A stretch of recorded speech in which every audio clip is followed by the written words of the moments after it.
And now to close this amazing series of incredible presentations, we have Brian Kurtz, who is the Executive Director of the Tulsa Downtown Coordinating Council. Brian's going to address the public art efforts that sparked important conversations during an incredibly tense time in Tulsa and the United States. Brian? Hi, good evening, everyone. I'm Brian Kurtz. I'm the president of the Downtown Tulsa Partnership, or an urban place management organization. I'm not an artist or an art professional, but believe it's an extremely critical part of urban planning and economic development, which is my background. Up until last Saturday, I worked for the city of Tulsa for the mayor's office as the executive director of the Downtown Coordinating Council until we transitioned all of our service to a new nonprofit organization to expand our scope and reach. And public art and place enhancement is going to be is a pillar of our core goals. My short presentation really has nothing to do with the image that's on the screen today, but it's so new and special to me that I wanted to show it off to a new audience. This is a 270-foot long public art mural titled The Majestic that was finished just last week. I'm a trustee of the Tulsa Parking Authority, and we did a national RFQ and RFP process, and LA-based artists and Zoo were commissioned to paint this piece that will include an augmented reality and virtual reality platform that allows users to interact with the piece that will come to life as they also learn more about the components of it, like Art Deco, flora, fauna, and all of that's integrated into the design.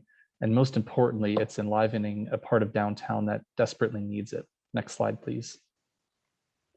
This is downtown Tulsa. It's a place of uplifting yet tragic history, full of booms and busts. But unfortunately, one of the things that we're most widely known for around the world is the Tulsa Race Massacre. And this May and June marked the 100-year commemoration of the horrific event. And you can see in the bottom left corner of this picture on Greenwood Avenue that was once completely burned and decimated and fully rebuilt, only to be taken twice more by urban renewal. It's where our community decided to follow in other cities' footsteps around the country and paint Black Lives Matter. Because in 2020, if there was a place to recognize in Tulsa that Black Lives Matter, it really should have been the site where hundreds were murdered 99 years prior. And the street mural, like others around the country, was completely driven and implemented by the community. After a few weeks of trying to gain permission for multiple groups to attempt to put this on various streets in downtown, I was told there was no path forward for the city to permit such an act, and that I could no longer work to assist the artists and the community members. And as you can see, it prevailed, and we'll come back to that in just a second. On June 10th of 2020, the Trump campaign announced it would hold its first campaign rally since the outbreak of the pandemic in Tulsa, Oklahoma, on the 19th of that month.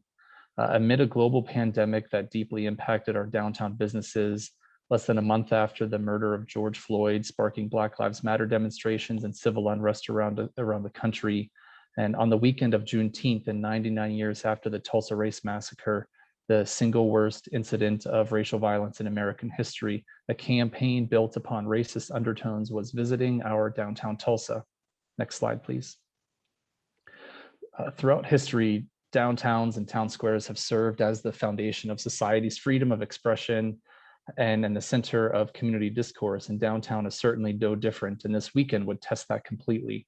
As tensions rose and the Trump rally ticket requests reportedly surpassed 1 million, downtown Tulsa business owners took steps to secure their storefronts in anticipation of large crowds.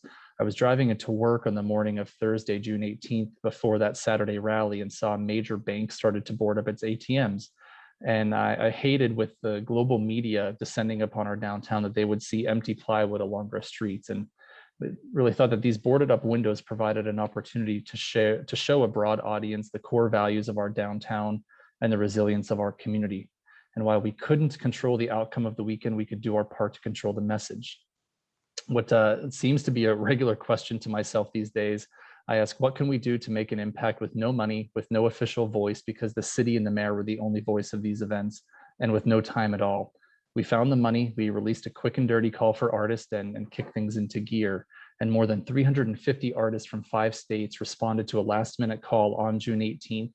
Within hours, commissioned artists began painting storefronts thanks to permission from businesses and the generosity of an anonymous donor. The first artist began less than 5 hours after that call was announced, and within 2 days, we mobilized more than a dozen artists to paint murals and messages inspiring hope, unity, and compassion throughout downtown. And each mural was completed within 24 hours and remained in place through that weekend. Next slide, please. These are the completed murals in place, and given the dynamics at play in our community, especially coinciding with the Juneteenth weekend, ensuring that diverse artists had the opportunity to participate in the project was of utmost importance. Too often, what we find in a lot of our work is that urgency is the enemy of equity. And despite this project coming together so quickly, more than half of the artists involved were artists of color and women. Next slide.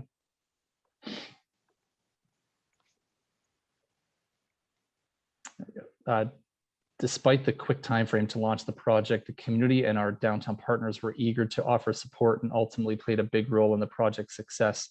We also hired a professional photographer to capture artists in action, as well as the final artwork in place to catalog each piece given the short time frame that they'd be up. Next slide, please. We sought additional opportunities for the artist of color in particular to share their unique perspective with a freelance videographer who is working with PBS to shoot short videos for the American Portrait series. As businesses opened the following week, we coordinated to collect the murals and store them until future plans were solidified. We had such tremendous feedback, and people wanted to buy them and to see where they were going to be next. And while the storefronts were restored and the businesses reopened, the conversation sparked by this art and the core values it represented continued. And even more, instead of conflict and violence, as a result of that rally, the community ended the night of the rally dancing in the streets on top of that Black Lives Matter mural in the heart of historic Greenwood District in downtown Tulsa. Just a joyous celebration, brought tears to my eyes. Next slide, please. What also brought tears to my eyes is as we attempted to make plans for the future of these murals, something else bigger was happening. It became widely known that the city didn't know how to deal with the BLM mural on Greenwood Avenue, and some demanded its removal, others demanded Blue Lives Matter paintings on the streets, and ultimately the city found it too difficult to justify keeping such a mural in such a sacred place and decided that removing it would be the best path forward. When this happened, we knew that the conversations parked with the storefront murals needed to continue. Next slide, please. We coordinated with Living Arts of Tulsa, a nonprofit art gallery in downtown, and the artists themselves to plan for a gallery show that was held in January 2021, just earlier this year. We had all but one storefront mural reassembled in the gallery, and we welcomed 500 people to see and engage with the art and the artist in person. Each artist gave permission for their original pieces and the photographs of the original works to be auctioned off during the gallery showing after we received that tremendous interest. And they all gave permission for all of the proceeds to be donated to the historic Greenwood District Main Street, a new Main Street program focused on the resurgence of Greenwood and Black Wall Street. While the event itself sparked a range of emotions for our community during a very tough time, it ended full of hope, unity, and compassion. And I'm extremely proud that our small initiative played a small role in helping that come to fruition. Next slide. There we go. I was actually hoping that Renee would have to cut me off because I've been loving that video. Well, huge applause to every one of our presenters.